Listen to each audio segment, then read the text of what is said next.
Peter, you had a good playing spell at Norwich. You go to Reading, you're reunited with Tommy Burns at Reading. But there was a certain other figure on the coaching staff at Reading at that particular time who's, shall we say, a prominent manager now? Yes, Brendan was there and he was doing the youths, and I mean the youths, the kids, and I used to go up with him on a Friday evening when he was doing the coaching.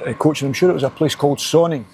We used to go up with him and he was brilliant with the kids. He had a great aura with them and the respect of that, and I mean really young. I'd been doing the seniors quite a lot, the seniors, and I'd been working on my badges. You'd got to a level, you'd done all the senior stuff. But I thought it was interesting to see how you dealt with younger ones. You know, especially, it was probably under 12s, most people used to start coming, but now it's going a lot younger. You know, clubs were taking them in a lot younger. And Brendan had a great manner with the youngsters at that particular time. And as I say, I used to go up on the Friday night before our game on the Saturday and watch the training and take part in the training with him and that. And we got a close bond at that particular time. And then after a few years, Brendan had moved. I'd moved away at Bournemouth. Brendan moved to Chelsea and all that sort of stuff. Believe it or not, you'll maybe not remember, when I went to Norwich as manager, I asked Brendan to become a number 2 because I felt at Chelsea it was changing a little bit. There was a lot of different things going on at that particular time at Chelsea. There was a lot of change. Yeah. But I was going to have a big ask for him because he had a lot of these kids and whatever. And it was a big move to come down to Norwich then. But you'd remember Brendan Rodgers from his Reading time, and that stuck with you? Yeah, because I thought he was excellent. He had a great manner with him. Obviously, the ability as a coach. But I thought he had a great manner and understanding, you know, with youngsters, you know, and that humility that you have to have with youngsters, because remember, that's who you are. You're their teacher, really, in the respect of that. Did you speak to him about the possibility? Did you have a conversation about it? Yeah, I phoned him and asked him would he be interested, because obviously the job came out the blue for me at Norwich. I'd just signed a 5-year contract with West Ham, I think 2 days prior, and a new 5-year deal with them. Then Norwich had phoned up and asked me to be a manager, and part of the deal with West Ham was at the time they would only allow me to go as a manager to a team that was either in the Premier League or an opportunity to go to the Premier League. So when they got the call from Norwich, they felt Norwich was possibly, that was a club that could do that. They known I'd played there. They know the great respect I'd had for Delia and Michael Wynne-Jones, who were brilliant people. And I always remember Sir Alex Ferguson saying many years prior that the thing, you can pick your club but you can't pick your owners. But if you can pick your owners, make sure they're good ones. You know, and I knew they, because as I said, I'd played at Norwich prior to it.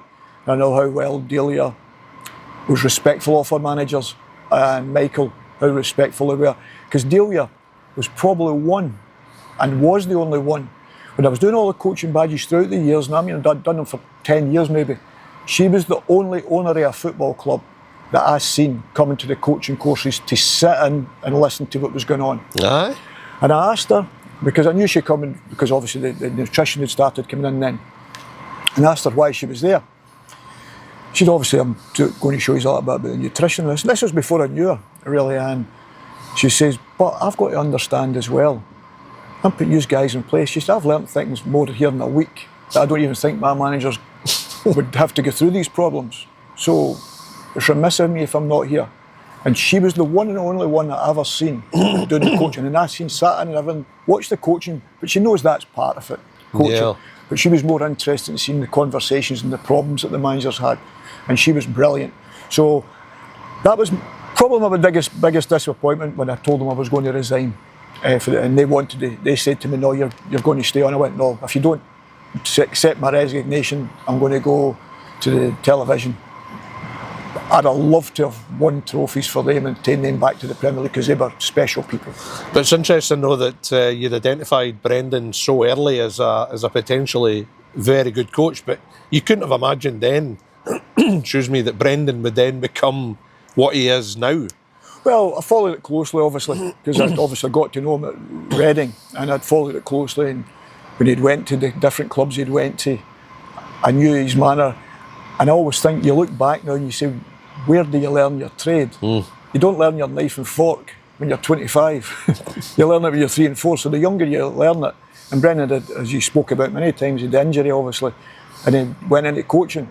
He was doing all aspects of the coaching. On and off the field, you know, how you run certain things, put things in place. And he, as I say, the opportunity to go to Chelsea, and he's at Chelsea, and he went in there at a time when Mourinho arrives. So he's been very fortunate all the time he was there. When Mourinho and that wasn't there, it was different managers come. So Brendan was a bit of a sponge in the respect, taking off them all, good, bad, and indifferent, which you have to do. That's part of life. You're stealing things all the time as a coach or a manager. And I just felt then at that particular time, the group of players that I had in, obviously it was going to be my first managerial job. I knew he was an excellent coach. I knew he had the personality to be an assistant at that particular time, you know, because you don't know everything. You're learning, and a lot of things you learn on your feet, really, not from the book or the manual or the coaching courses. You're learning on a daily basis. So I tried that.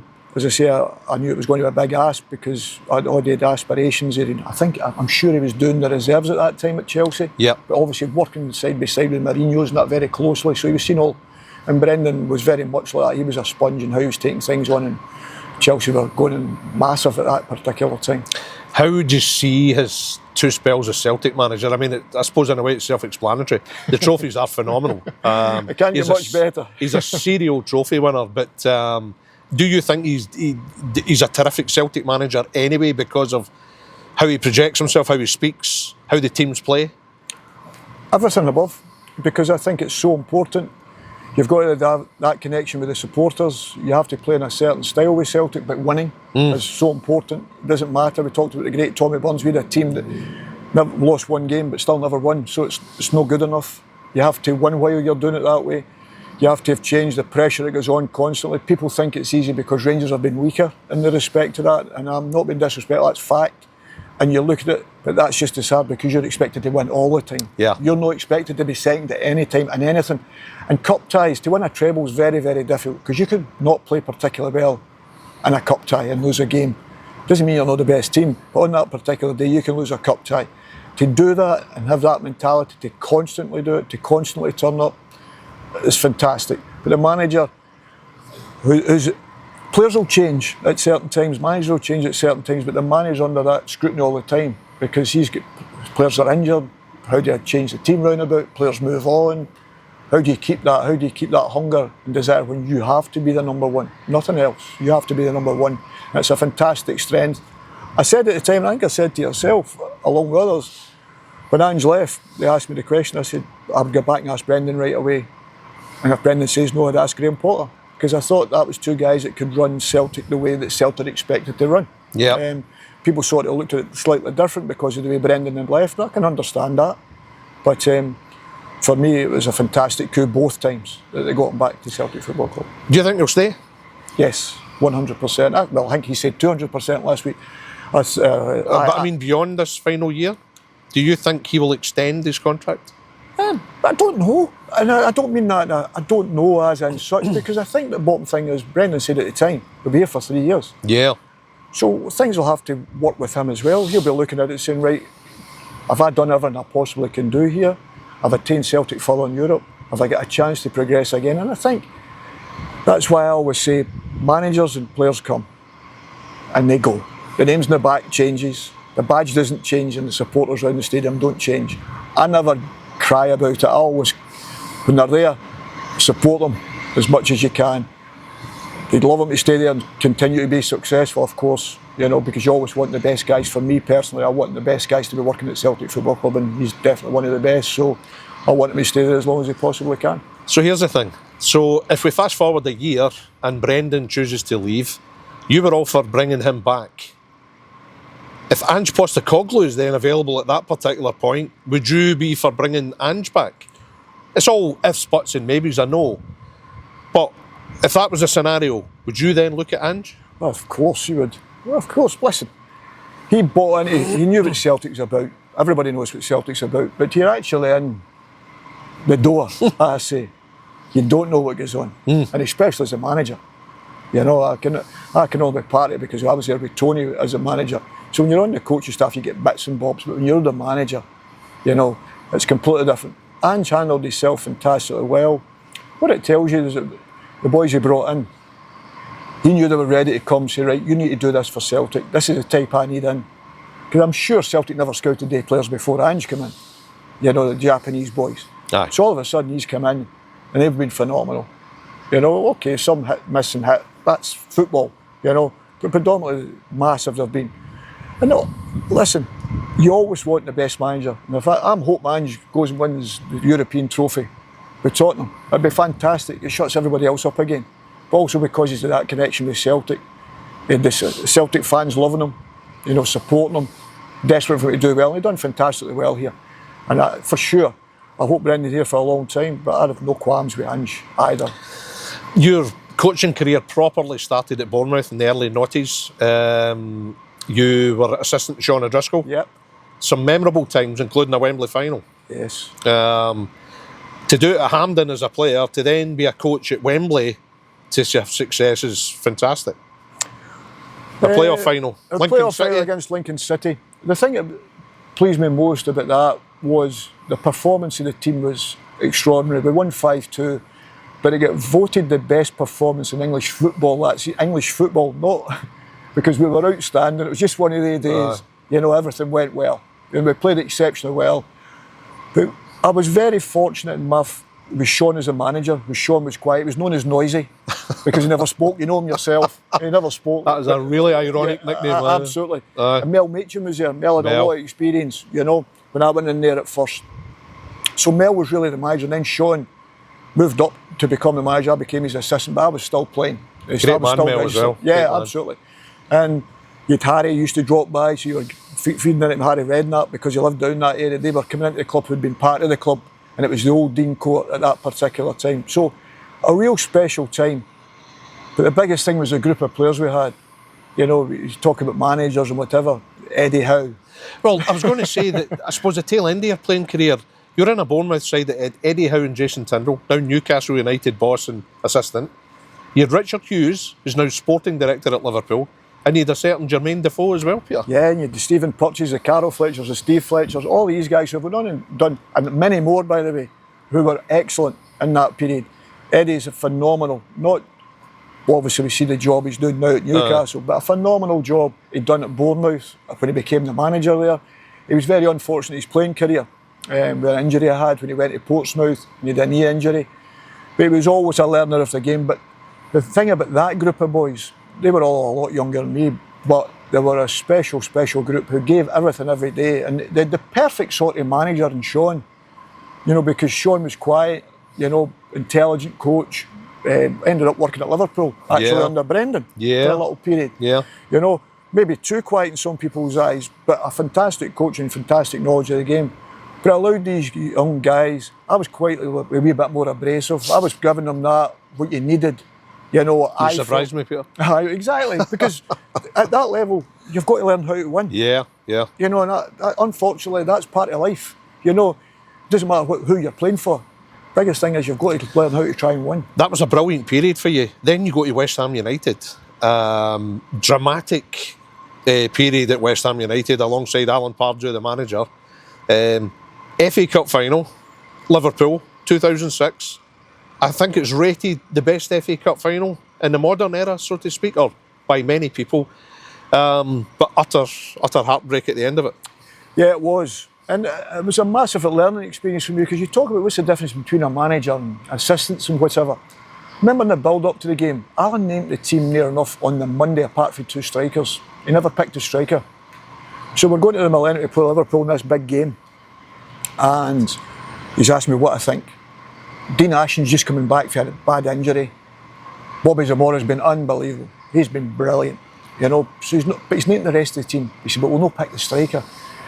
I'm like, we can't do that. And he's like, listen, we have to, you know.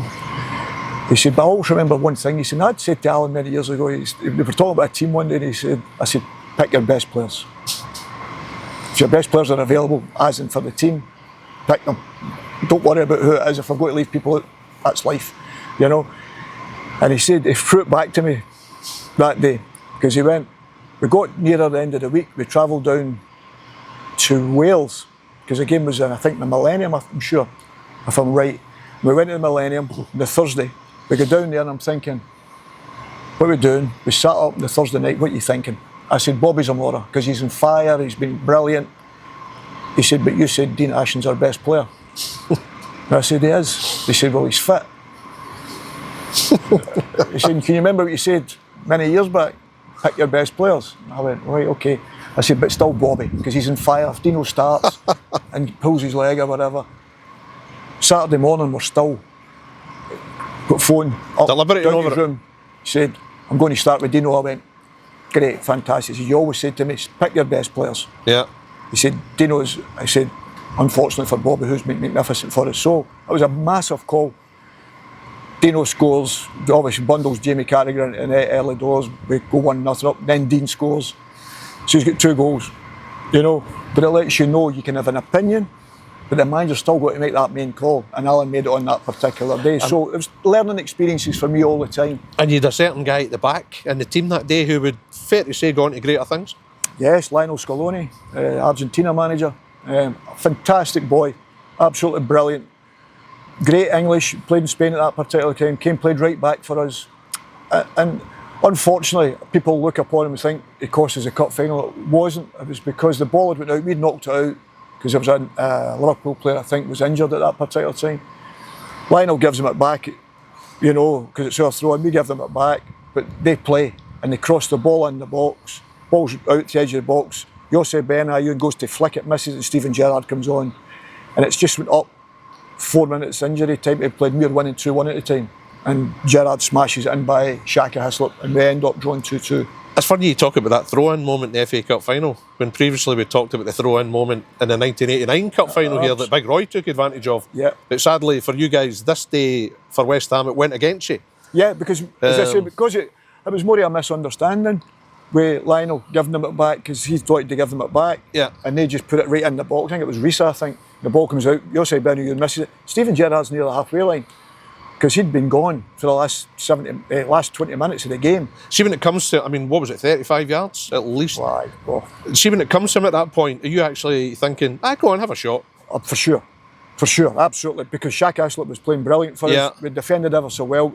We'd played ever so well in the game. It was a terrific game, but he's hit it as sweet as a nut. Honestly, he couldn't have placed it any better. It was a missile, wasn't it? But if Jose, Benayoun, even when it comes out to Jose, if Yoni even gets a slightly touch on it, but he misses it as he tries to flick it, and it just taken it off course, that was a game dead. That was a game finished and you won the FA Cup. But it wasn't to be. But then, I still think to this day we lost the Cup final 3-2. But it wasn't, it was 3-3 and we lost in penalty kicks. So it was a bit of a heartbreaking, but special memory. But Lionel and that, and fantastic. When you see him then becoming the World Cup winning coach for Argentina. That's just exactly what I never seen. And you never really see that, but I knew he was a student of the game. Yeah. I knew he was a student of the game, wanted to learn, wanted to understand, you know. And I think he went to Spain. I'm not sure what team he played with, Vallecano or something like that.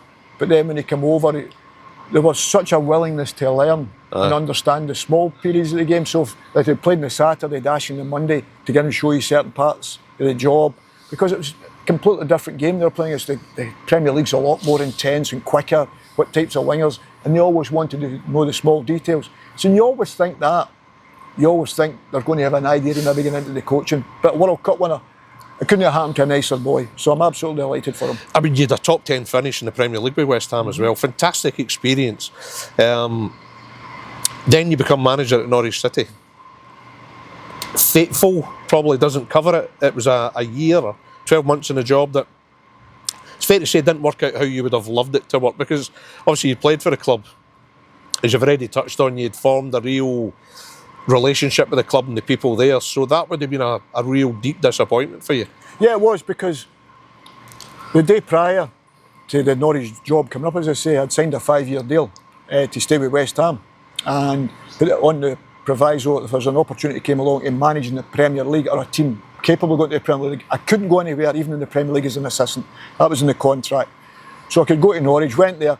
I loved it, even though it was a difficult time, because at that time your money went after a couple of years. So obviously when I'm getting in, the wages have dropped dramatically, you know, for the players. Still getting to try to get quality players in, but for quarter of the money, because you lose your television money and the money if you're coming out, the Premier League and whatever.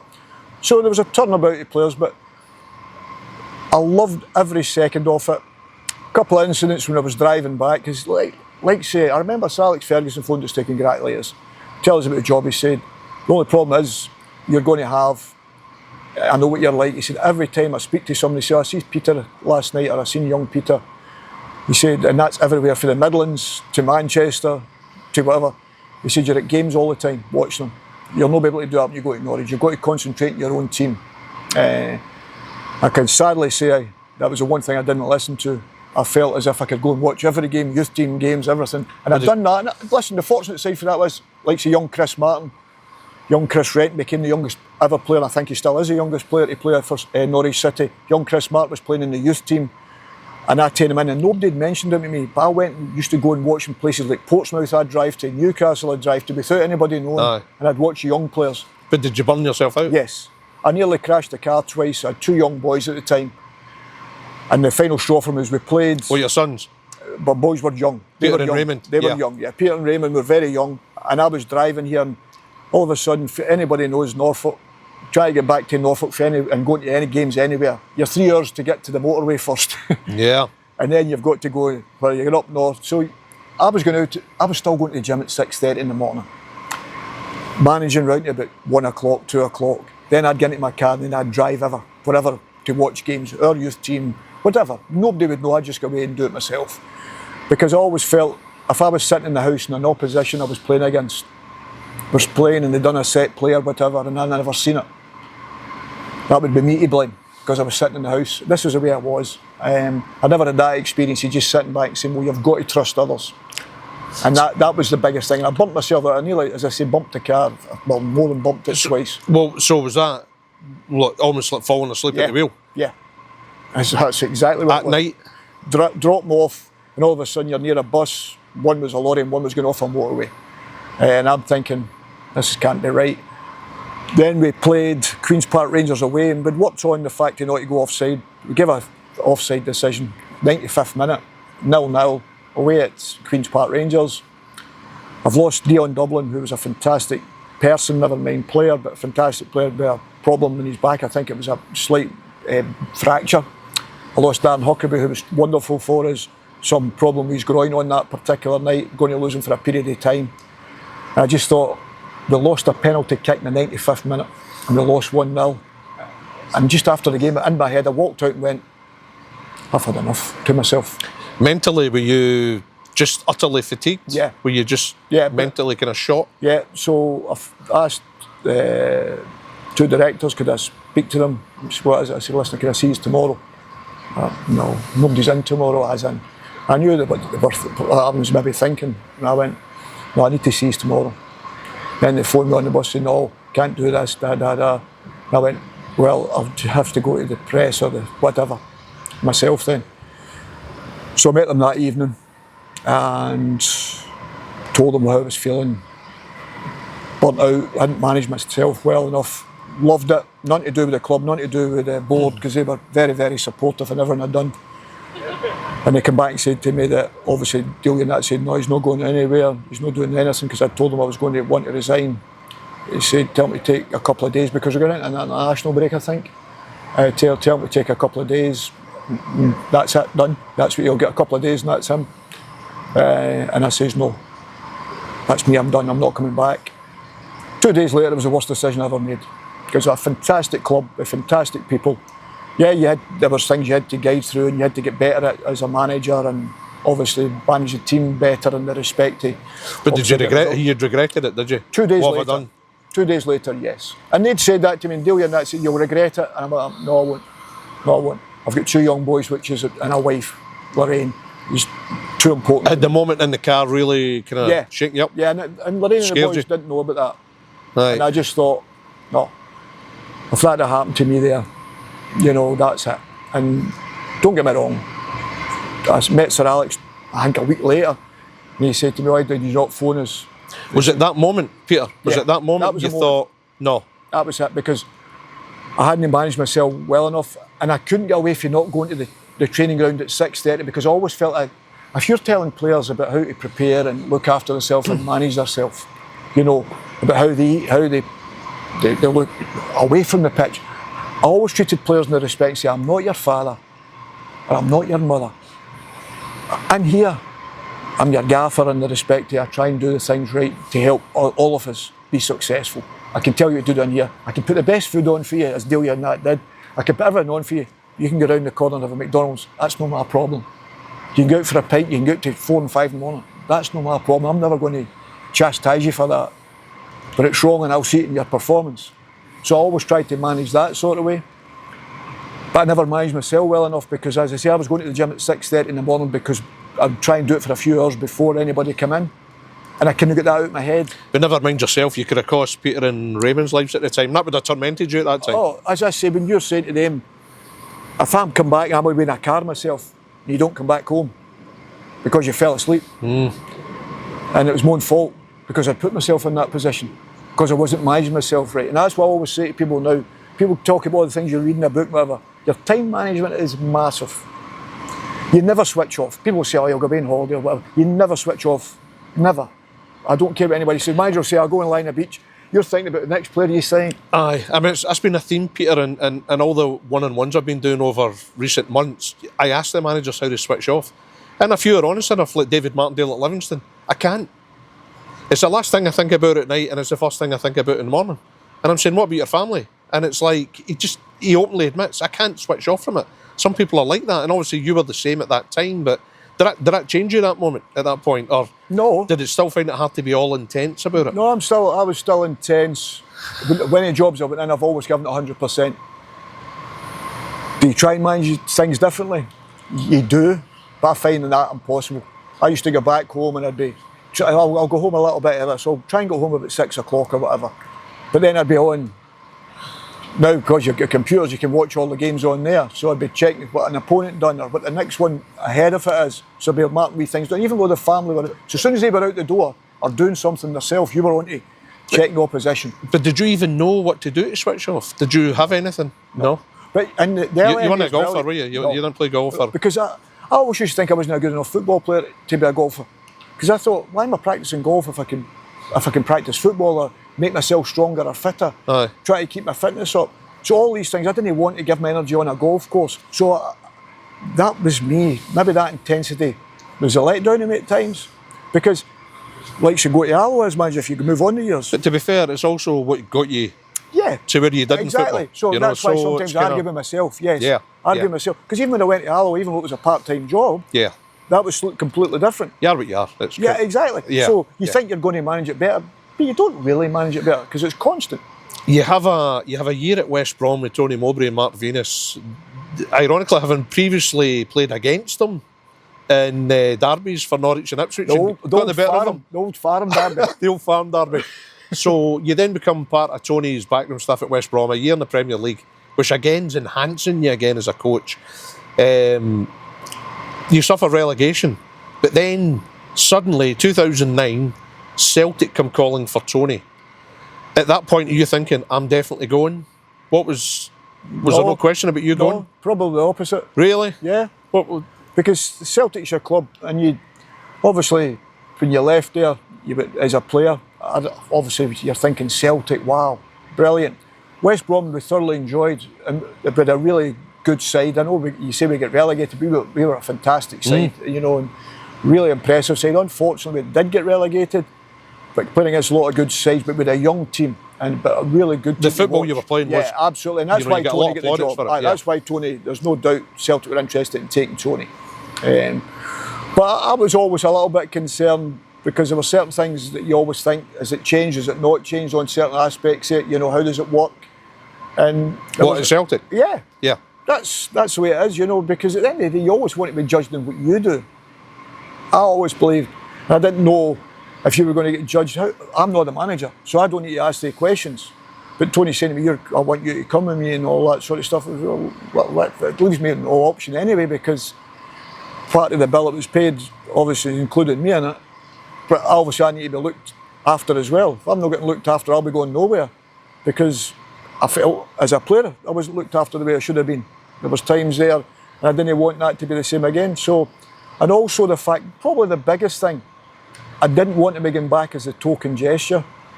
The Celtic man, the Celtic supporter, the guy with the scarf on his neck who'll run up and down the line if we score a goal. Because you see, I'd worked really, really hard. You'd established your coaching reputation at that point. Yeah, and I'd probably 6 years in the Premier League. Yeah. I'd worked in all the divisions. I'd been promoted. I'd won championships. I'd been relegated. So I'd done everything. You weren't just coming back up here as the kind of Celtic cheerleader. And that's what I was concerned at. Yeah. That was my biggest concern. And probably after the period when if I move on and when we lost the job, people would question that and say Peter wasn't the same. They're 100% right, because I wasn't jumped up when we scored the goal and running out. My next thing was, well, how do we score another one? And how do we stop the opposition playing? Because your job as a coach is completely different, you know, when you're a supporter, because you can enjoy that moment. As a manager, coach, whatever, you've got a split second to say when are we most vulnerable. So mine was all about preparing and trying to look after and make sure the team was right, that we could win games. You had left Celtic in '97, and of course the Celtic then and the Celtic you went back to in 2009 were so different. The Celtic you'd left, you had the Fergus McCann years, and Fergus was on a journey with Celtic. When you think back to the Celtic then, you would have been excited about the possibilities. At that point, how did you see the Fergus McCann era at Celtic? Well, for me, I know people talk about Fergus in the way they do, which is fantastic. They need a figurehead to put a plan in place. But I still say to this day, it's the Celtic supporters that save Celtic. They would never let their club die. Never. And that was proven. It was a huge share issue, of course. Yes, of course. And that for me was the biggest thing. And I think sometimes that gets bypassed a little bit. You can have a figurehead, but it's the people that suffered on the terrace that saved them. And guys were getting into debt to buy shares, you know, and we should never ever forget that. If you could put a statue for the Celtic supporters around, that's slightly different then, you know. So yes, it was different. That was the start of it. There's no doubt of that. And Fergus was 100% right. What he did, he said 5 years, you'll have one of the best stadiums. There's absolutely no doubt of that. You'll have no debt. He done that fantastically well, you know. And it was a completely different Celtic in the respect of that. But I was always conscious, because remember, I'm not a political guru in any respect. So mine is all about the football. How can we get the best players to make Celtic the best team? That's the challenge, is always to make Celtic the number one team. Obviously, it's different when you can ask the questions if you're the manager. I'm doing that to the manager after the job is in place. What's the recruitment? How we work the recruitment? How's it working? How's the players? Can we see players? Can we bring players? Whatever. All these sort of things, which is so important. Because, as I say, my role, I wanted to make sure I wasn't coming up as that token gesture Celtic man, and that was always a fear of mine. And probably, did you still feel it during the 8 months or so you were there? Did you still feel that to a extent? You weren't totally accepted as a coach? No. Maybe with the outside world? I think the boys, obviously they were right. Supporters looking at it would say, well, Peter's not his cell phone, that he should be saying a lot more to them. And they were 100% right. But mine wasn't in that. Mine was in the dressing room or on the training pitch, you would say things. And I think that was important, that I tried to diverse myself in that 90 minutes or 90 odd minutes to be the coach. You understand what I'm trying to say? Yeah. And that was difficult, because my heart was pounding when we scored or we won, and I still get the same enjoyment from that. You know, that never ever changes. There were certain things I don't like going to. We used to drive to the Hilton in the morning of a match. Everybody would park at Celtic Park and then drive into the Hilton and come back to Celtic Park. I used to think, why? Why is that? It's a double journey to play at home. You know, these simple things. You thought, that shouldn't be there, coming over a place at Celtic Park. Or the boys just come in later and do their own thing. Just these simple things that you felt were dragging a little bit, if you understand. And I know things had changed, but you were trying to think of everything to build a team and get a team in place that could win games of football, because that's the most important thing. Mine was slightly different. Listen, the way it ended at St Mirren, I don't care what had went on before that. We could have won every game and played like Brazil for every game. But the St Mirren game, we deserve to be sacked for that. I was going to say, I was there that night, Peter, and it had been a turbulent season, it had been an inconsistent season. You couldn't get a win over Rangers. Unlucky, there was a lot of, misfortune to fair. What do you mean misfortune? If you talk back now... Or fortune. No, but you talk about... but listen, but you're talking about misfortune. We get a phone call on a Monday morning to say that we should have 3 penalty kicks. But this was before VAR came in. I think it was Sean and Aidan and Zheng Ji get brought down the box at Ibrox. Who got the phone call? Who was the phone call from? The FA, to say that there were 3 penalty kicks. You'll never get more 3 stonewall penalty kicks like it in your life. Then Scott Brown gets sent off one of the games when we lost in the 94th minute, where one of their players should have been sent off prior to, and Scott gets sent off at the start of the second half with the head sorted with Kyle Lafferty. And they scored in the 94th minute to win the game. So they're always fine lines, but they're no excuses. But if you're talking about 3 penalties, and we know they are, but then it's clarified to you. So there's things like that goes on. Sometimes that happens, and I'm not making that an excuse. As I said, the St Mirren game, I mean, I can talk about.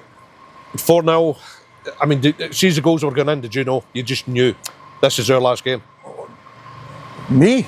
Did you? Yeah, I remember saying to Tony, I remember getting into training the next morning, and I kept my kit on for the first time ever, because I was always sort of first in.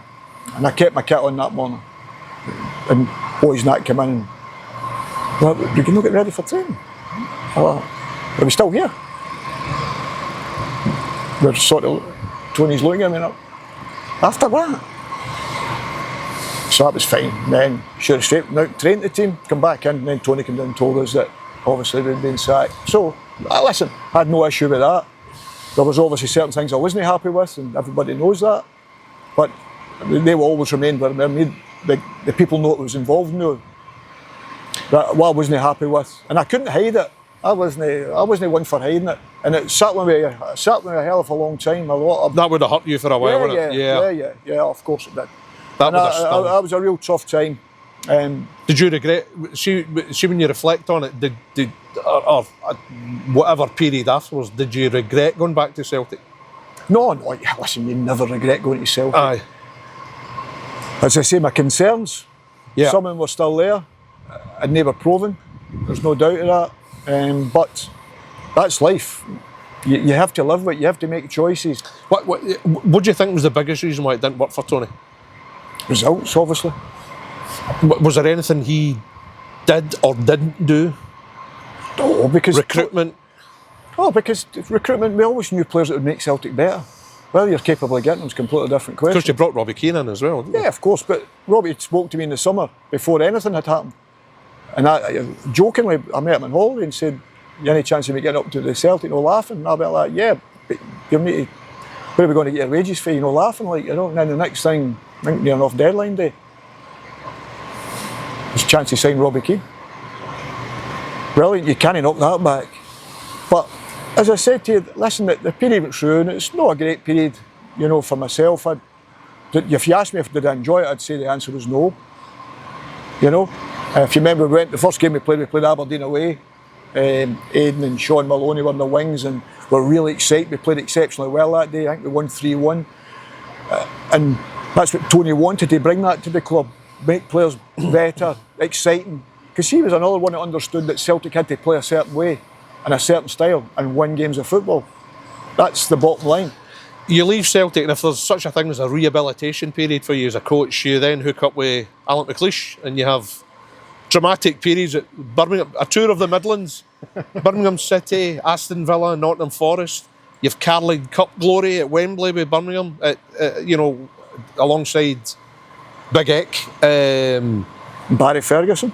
Barry Ferguson, of course. Jack Butland there as well at one point. Jack Butland was there. Jack was a young keeper there. He was injured, he'd done his scaphoid, but a terrific young keeper. Yeah. Yeah, terrific keeper. It was Ben Foster that was in goals that particular day. Yeah. But no, that was terrific. Barry was a big player for Birmingham, wasn't he?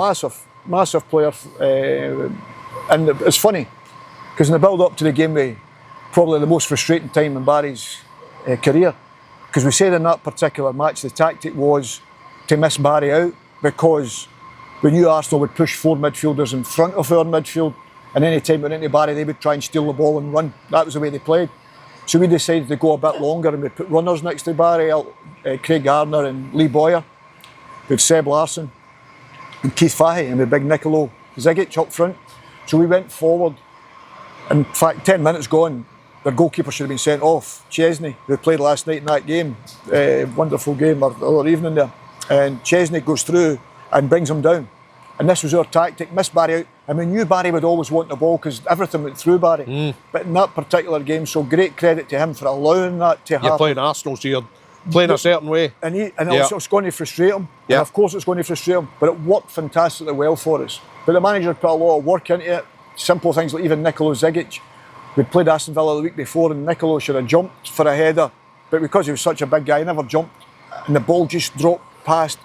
Brad Friedel went by the post and the manager said, you need to jump. And the manager taking him in and showed him, saying, the next time it happens, just jump in front because you're not giving a free kick away. Sure as fate, does it in the final. And we scored the goal, the first goal. Did you develop big respect for Barry as a player at that time? I knew him as a player, as I say. I knew his brother better, obviously. Yeah. Derek. I was close with Derek in that respect. But Barry was a terrific young player. Even Tony tried to sign him at West Brom, actually, before he went to Birmingham. And then when the call was coming that we were going to Celtic, I think that's how that fell down. He ended up at Birmingham. But he was a terrific player for Birmingham. But he was a magnet to the ball. But as I say, because of the way Arsenal play, it was going to be difficult for us to outplay Arsenal in any shape or form.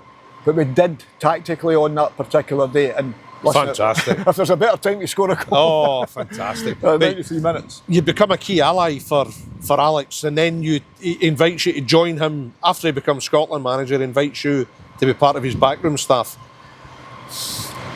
Difficult times, 2 big games. Israel, here, that you win to secure a playoff for Euro 2020. We then obviously subsequently discover how big that was. But there was also the Kazakhstan game, a qualifier, 3-0 defeat, one of the most humiliating defeats in our history. All kinds of question marks about Alex, yourself. How do you reflect on that? Well, it's interesting people say humiliating. I think if they looked at the Kazakh team and seen some of the teams they were playing with and results they were getting against in European games for different teams, the players, probably summed up when I went by one of the press guys when they asked him, what do you know about Kazakhstan? Kazakhstan television were doing an interview and one of your press guys says, Borat. And you're thinking, how ignorant can you be? Do you know anything about this opposition? And that probably summed up for me. We went there, we trained in half a pitch, indoors. That's what we trained on. So there was the preparation was terrible. We slept when everybody else was up during the day to try and keep, and Graham Jones was 100% right in that. We try and sleep when everybody else is going about their day normally. Just so Graham was head of performance then? Yeah, but to make sure that we're not losing everything, you know. And it was bizarre, but there was a lot of things going into that game wasn't right. I think 4 out the back 5, we'd moved Graham Shinnie, who became a midfield player. Graham was going back to left back to play back at left back again. I think it was 2 young centre backs. I think there was a right back from Sheffield Wednesday. Palmer was making his debut maybe. Yeah. And I'm not sure if it was Scott Bain in goal. I'm not sure. I can't remember. I'd be telling a lie, but I'm sure it was a debut goalkeeper. And that particular, it's terrible I can't remember the team. You've just caught me unawares mentioning Kazakhstan. It's giving me the shivers. But as I say, it was a real tough game, really tough, really poor. We had a couple of chances. I think Big Ollie Burke had a couple of great chances early in the game. But we knew it was going to be a tough game because we'd watched them time and time again. And we thought, a couple of good players in here, we've got to be careful. But we just felt maybe that know-how that you needed in a particular fixture like this, we didn't have. No excuse for the result and the goals we lost. But I think in that particular game, there was a lot of things that didn't fall for us in the respect of the performance. Yes, I can understand that. But that's all the byproduct, I believe, everything else that went on prior to that. Players no coming. Because I think Andy Robertson was out with a tooth, if I'm right, but could come to the San Marino game. Someone else couldn't come because you can't play in AstroTurf. You know, right, okay. And there was a few things on which was very disappointing for me because this is a national team. If you play for your country, that's because you're playing exceptionally well for your club because the country is a pinnacle. Yeah. And I felt that just after an indirect, to be fair. I remember we went to Peruna, Mexico. It was the first time we were getting together. And I'm thinking, there was about 22 players there. Must have been the first time near enough they were in the squad. It was a brilliant trip. I really enjoyed the trip, I must admit. But near enough all the boys were new players. new internationals. A lot of them were. There's no doubt of that. And I just thought that put a question mark to me. You know, this is Scotland. You know, we should be desperate to be here. I know it's the wrong time of the season. I know people think it's the end of the season. There's a couple, maybe a cup final or whatever on. But apart from that, I just sent a warning bell to me. Because I'd really enjoyed, because I'd been working with Scotty Gemmell with the 20s. Big Malky Mackay was here and asked me to go and help Scotty. I remember Scotty really enjoyed that. Then when Big Alec got the job, he'd asked me would I come up. And I wasn't 100% sure and got up with it, and I didn't, because I hadn't worked with Alec for about 5 years. But I was working with Fulham at the time. And I was doing the 23 years, and it's a long time, because during that international break, you still get players training. So for me to get away from the club, so I wanted to be fair to both. And I was a bit concerned about that. So all these things were going through my head. And then the facility, when you come up to Scotland, we'd went to the Oriam for a change. Oriam was the best place to train. I'll read stories since we left. There is no doubt it was either that or you were training down at Mar Hall on a pitch. That's where kids go and have a kick about if they're down on holiday. Not the national team. Stay, not the national team. Then St Mirren would give you a line of the stadium, and thankfully St Mirren would give you a line of the pitch, but then you can only use 3/4 of it, or you can only use a part of it, you can't use the 18-yard box. Now, I agree with St Mirren, because this is a national team you're talking about, not to have their own training facility. So if we threw at the Oriam was the best shout. The players made the excuses, didn't want to be through there. I felt it was because of the hotel, because the hotel, there's no doubt, was better through here. But at the end of the day, you're here to play football. And for me, at that particular time, the Oriam was the best. And we'd done the best possible thing to try and get them there. All these things, Alec bringing the chef in, so the food would be better. Everything. He tried to do his best. But the bottom line is, it doesn't matter how well you do and everything else, you have to get performances and results, and it didn't work. But I felt at that particular time, as I say, I hadn't worked with Alec for about 5 years prior to it. And I just felt, I was surprised Alec got the job, and I don't mean that disrespect to Alex, because I hadn't even seen it. I was just watching like everybody else, all the names that was getting mentioned. Then the next thing it was Alex, and the next thing you get the phone call. Well, proud as punch, you know, you get asked to go with the national team for sure. And it was a great honour and a great privilege, but there was a lot of things that was very, very disappointing. After Scotland, you had managerial spells at Alloa and Dunfermline. But it's now coming up for 4 years, I think, since you left Dunfermline. You're